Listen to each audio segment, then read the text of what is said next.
23 janvier. Matthieu chapitre 15 verset 1 à 28. À cette époque, les pharisiens et des spécialistes de la loi vinrent de Jérusalem. Ils abordèrent Jésus pour lui demander « Pourquoi tes disciples ne respectent-ils pas la tradition des ancêtres, car ils ne se lavent pas les mains selon le rituel avant chaque repas ?»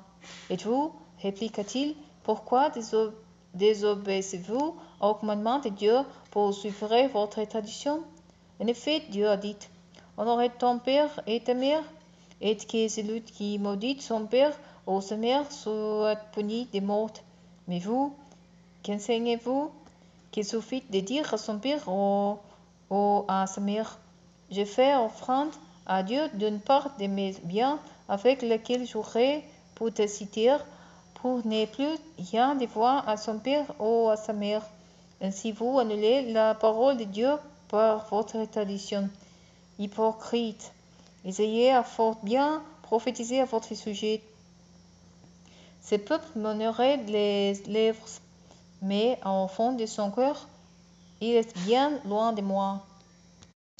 L'écoute que me rendent n'a aucune valeur, car les enseignements qu'ils donnent ne sont que des regrets inventés par les hommes.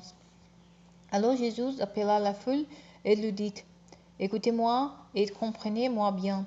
Ce qui rend un homme impur, ce n'est pas ce qui entre dans sa bouche, mais c'est ce qui en sort. » Alors les disciples s'approcheront de lui pour lui dire, « Sais-tu que les pharisiens ont été très choqués par tes paroles? » Il leur répondit, « Toute plante que mon Père céleste n'a pas lui-même plantée sera arrachée.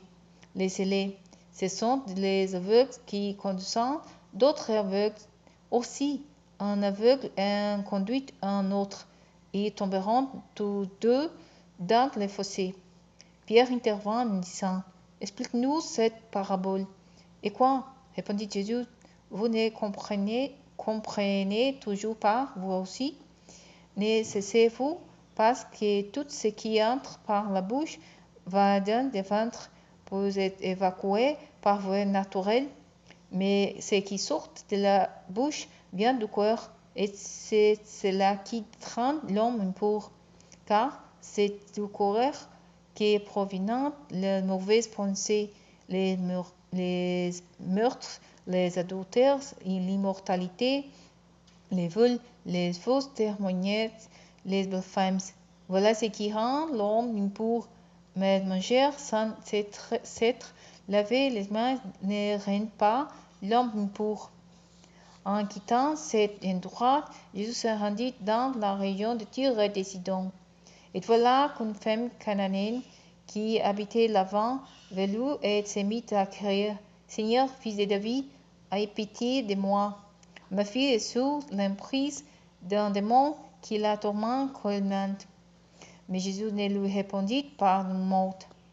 Ses disciples s'approcheront de lui et lui diront, « Voilà, car elle ne cesse de nous souffrir en criant. » C'est à quoi il répondit, « Je n'étais envoyé qu'aux brebis perdues du peuple d'Israël. » Mais la femme vint se prosterner devant lui en disant, « Seigneur, viens mon secours. » Il lui répondit, « Il n'est pas bien de prendre les pains des enfants pour les jeter aux petits chiens. » « C'est vrai, Seigneur, répétait-il, et pourtant les petits chiens mangeaient des miettes qui tombaient de la table de leur maître. » Alors Jésus dit, « Ô femme, ta foi est grande, qu'il en soit donc comme tu le veux. » Et sous l'heure, sa fille fut guérie.